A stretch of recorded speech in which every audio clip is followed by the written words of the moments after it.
నమస్కారం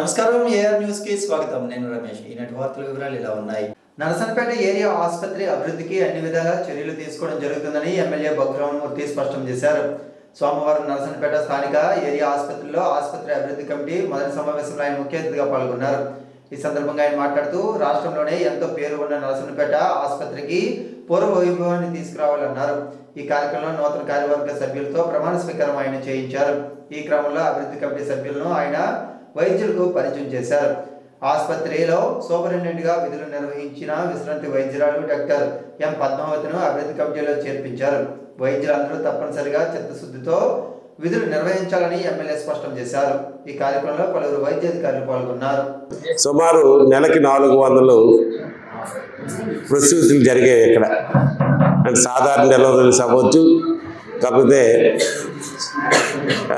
సర్జరీస్ ద్వారా కానీ అందువల్ల ఇక్కడ ఉండే అవేళ పరిస్థితిని బట్టి ప్రభుత్వం దృష్టిలో పెట్టడం అవేళ కామినేని శ్రీనివాస్ గారు హెల్త్ మినిస్టర్గా ఉండి 100 పడకల హాస్పిటల్ని శాంక్షన్ ఇస్తూ దానికి కావాల్సిన భవనాలు కలిపి 19 కోట్ల రూపాయలు మంజూరు గౌరవ మంత్రిగా అప్పుడు కార్మిక శాఖ మంత్రిగా ఉన్నటువంటి అచ్చెన్నాయుడు గారి చేతులుగా ఫౌండేషన్ స్టోన్ కలిపి వేయడం జరిగింది తర్వాత ప్రభుత్వం మారడం పనులు కొన్నాళ్ళు స్తంభించి తర్వాత పనులు చేపట్టడం జరిగింది మరి నేను శాసనసభ్యుడు అయినప్పటికీ అప్పటికే మరి పనులు ఎక్కడెక్కడ ఉన్నాయి దానికి కారణం తెలుసుకొని దానికి బిల్లులు కొంత రాకపోవడం వల్ల హాస్పిటల్ పనులు ఆగాయని తెలిసిన తర్వాత దానికి కావాల్సిన బిల్లులు కలిపి కాంట్రాక్ట్కి ఈ మధ్యనే ఇప్పించడం జరిగింది మరి త్వరలోనే మరి కాంట్రాక్టర్ పనులు ప్రారంభిస్తామని కలిపి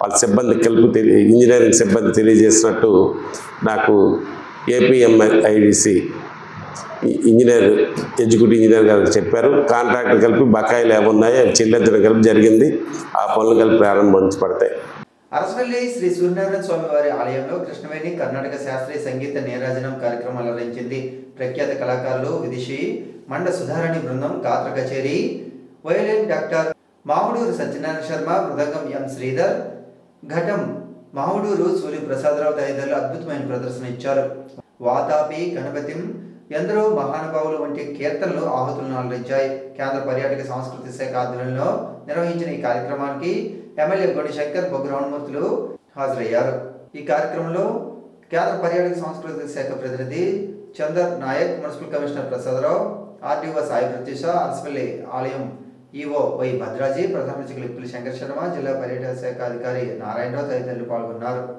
కాశీబుగ్గ పోలీసులు దొంగలు భర్తం పడుతున్నారు గత కొన్ని నెలలుగా బైక్ దొంగతనాలు పెరిగిపోవడంతో Palasa Kasibugga police sub division పరిధిలోనిగా పెంచారు ఒడిశా చెందిన ముఠా బైక్ దొంగతనానికి పాల్పడుతుందని నిర్ధారించారు ఈ నేపథ్యంలో పోలీసు స్టైల్లో నిఘా 3వ నేత్రంతో పరిశీలించడంతో ఒడిశా గజపతి జిల్లా రాయగడ బ్లాక్ కు చెందిన అమీర్ కుమార్ యువాన్ తో పాటు మరో 2 బైక్ దొంగతనంలో ఎక్స్పర్ట్లు అయ్యారని గుర్తించిన పోలీసులు వారిలో కుమార్ని పట్టుకున్నారు తీగలాగితే డొంక కదిలినట్టుగా దొంగతనానికి పాల్పడిన 15 బైకులు స్వాధీనం చేసుకున్నారు కాశీబుగ్గ డీఎస్పీ వెంకటప్పారావు మీడియా సమావేశం నిర్వహించారు ఇందులో 6 బుల్లెట్లు 9 పల్సర్లు స్వాధీనం చేసుకున్నట్లు తెలిపారు మరో 2 నిందితులను పట్టుకోవాల్సి ఉందని ఆయన పేర్కొన్నారు ఆపదలో ఉండేవారిని ఆదుకోవడం ప్రతి ఒక్కరి కర్తవ్యమని అందులో ఉండే ఆత్మ సంతృప్తి ఎక్కడ దొరకదని ఎన్టీఆర్ ఎంహెచ్ స్కూల్ 2004-05 పూర్వ విద్యార్థులు సోమవారం తెలిపారు పెద్దపాడుకు చెందిన సేవకులు బొట్ట సాయి కుమార్ మాట్లాడుతూ మండలంలోని ఒప్పంగి గ్రామంలో నివాసం ఉంటున్న ఒక నిస్సహాయ కుటుంబానికి 3 నెలలకు సరిపడే నిత్యావసర సరుకులతో పాటు కొంత నగదుని వారి కుటుంబ సభ్యులకు అందించామని ప్రత్యక్ష దైవం ఆరోగ్య ప్రదాత అరసవల్లి శ్రీ సూర్యనారాయణ స్వామి పుణ్యక్షేత్ర గోశాలలో రోజువారీ కూలీగా పనిచేస్తున్న గుంటి తాతారావు యాదవ్ మానసిక వ్యాధంతో అనారోగ్యానికి గురై అధిక షుగర్తో బాధపడుతూ ఆసుపత్రి పాలయ్యారన్నారు మెరుగైన వైద్యం కోసం ప్రైవేట్ ఆసుపత్రిలో చేరారని పరీక్షించిన వైద్యులు మెరుగైన వైద్యం కోసం లక్షల్లో ఖర్చు అవుతుందని ఆరోగ్యశ్రీ కూడా వర్తించదన్నారు ఇప్పటికే తలకు మించిన అప్పు చేసి ఖర్చు పెట్టారని అరసవల్లి పుణ్యక్షేత్రంలో గత కొన్ని నెలలుగా రోజువారీ వేతనాలు అందక ఆర్థిక ఇబ్బంది పడడంతో కుటుంబ పరిస్థితి దీనంగా మారిందన్నారు ఈ విషయాన్ని పాత్రికేయులు జి షణ్ముఖరావు ద్వారా విషయాన్ని తెలుసుకున్న సేవకులు వర్లం శివతేజ ఆర్మీలో విధులు నిర్వహిస్తున్న కోరాడు గణేష్ యాదవ్ను అందించిన సమాచారంతో emergency blood service Nandi Umashankar తన వాట్సాప్ స్టేటస్ ద్వారా ఈ చిరు సహాయాన్ని అందించిన శ్రీకాకుళం ఎన్టీఆర్ ఎంఎస్ స్కూల్ 2004-05 పూర్వ విద్యార్థులు అందరికీ కూడా ధన్యవాదాలు తెలియజేశారు. పిఎం సూర్యఘర్ పథకాన్ని సద్వినియోగం చేసుకోవాలని జిల్లా ప్రజలకు జిల్లా కలెక్టర్ స్వప్నల్ దినకర్ పుణ్కర్ పిలుపునిచ్చారు. పెండింగ్ లో ఉన్న అర్జీలు పరిష్కరించాలని ఆయన అధికారులను ఆదేశించారు. సోమవారం జిల్లా పరిషత్ సమావేశ మందిరంలో ఏర్పాటు చేసిన ప్రజా ఫిర్యాదుల నమోదు పరిష్కార వేదిక కార్యక్రమంలో జిల్లా జాయింట్ కలెక్టర్ ఫర్మాన్ అహ్మద్ ఖాన్తో కలిసి అర్జీదారుల నుండి వినతులు స్వీకరించారు. పిఎం సూర్యఘర్ పథకం కింద జిల్లా అధికారులంతా కార్యాలయాలు గృహాల వద్ద ఏర్పాటుకు చర్యలు తీసుకోవాలని ఆదేశించారు. ఇందుకు ఏపీ ఈపీడీసీఎల్ అధికారులను సంప్రదించాలన్నారు. ఈ ప్రజా ఫిర్యాదుల వేదికలో సుమారు 70 అర్జీలు అందాయి. అర్జీలు స్వీకరించిన వారిలో జిల్లా రెవెన్యూ అధికారి M Venkateswararao, DRDA PD Kiran Kumar, ZP CEO LNB Sridhar Raja తదితరులు ఉన్నారు. మీకోసం కార్యక్రమంలో వచ్చే ప్రజా ఫిర్యాదులు పెండింగ్ లేకుండా చూడాలని, చట్ట పరిధిలో పూర్తి స్థాయిలో పరిష్కరించి బాధ్యతలకు న్యాయం చేయాలని జిల్లా ఎస్పీ కేవి మహేశ్వర్ రెడ్డి పోలీస్ అధికారులను ఆదేశించారు. జిల్లా పోలీస్ కార్యాలయంలో సోమవారం నిర్వహించిన మీకోసం కార్యక్రమానికి వచ్చిన 50 వినతులను ఎస్పీ స్వీకరించారు. ఈ సందర్భంగా ఎస్పీ ఫిర్యాదుదారులతో ముఖాముఖి మాట్లాడి వారి సమస్యలను అడిగి తెలుసుకుని పూర్తి స్థాయిలో పరిష్కరిస్తామని భరోసా కల్పించారు. ప్రజా ఫిర్యాదులకు అత్యంత ప్రాధాన్యత ఇస్తూ నిర్లక్ష్యం వహించకుండా త్వరితగతిన పరిష్కారం చూపాలని సూచించారు.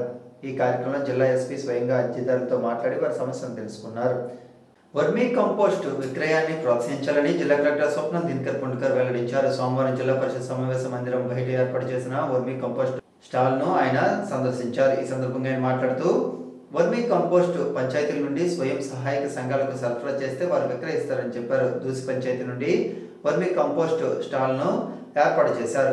పంచాయతీలకు క్యూఆర్ కోడ్ ఉండాలని, దాని ద్వారా వర్మీ కంపోస్ట్ పేమెంట్ తీసుకోవాలని డిపిఓను ఆదేశించారు. ఈ కార్యక్రమంలో డిపిఓ కె భారతి సౌజన్య, దూసి పంచాయతీ కార్యదర్శి తదితరులు పాల్గొన్నారు.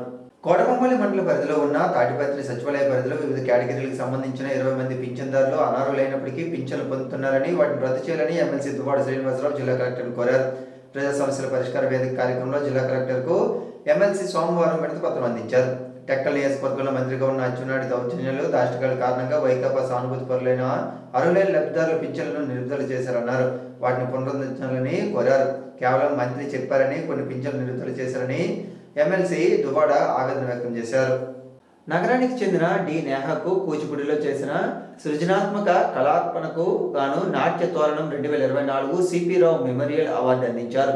హైదరాబాద్ కళా శిల్ప వేదికలో నవంబర్ 30న జరిగిన నాట్య తోరణ కార్యక్రమం నిర్వహించారు. ఈ మేరకు నాట్య గురువు రఘుపాత్ని శ్రీకాంత్ ఒక ప్రకటన విడుదల చేశారు. ఈ పోటీల్లో బహు ప్రదర్శనలు జరగగా యువ కళాకారులను గుర్తు చేస్తూ అమృత కల్చర్ ట్రస్ట్ వారి సమర్పణలో ప్రతిష్టాత్మక డాక్టర్ సిపి రావు మెమోరియల్ అవార్డులను బహుకరించగా, నగరానికి చెందిన డి నేహాకు కూచిపూడిలో చేసిన సృజనాత్మక కళార్పణకు ఈ బహుకరాన్ని అందించారు. ఈనాటి వార్తలు ఇంతటితో సమాప్తం. తిరిగి మళ్ళీ ప్రసారమయ్యే ఏఆర్ న్యూస్ లో మళ్ళీ కలుద్దాం. అంతవరకు సెలవు. నమస్కారం.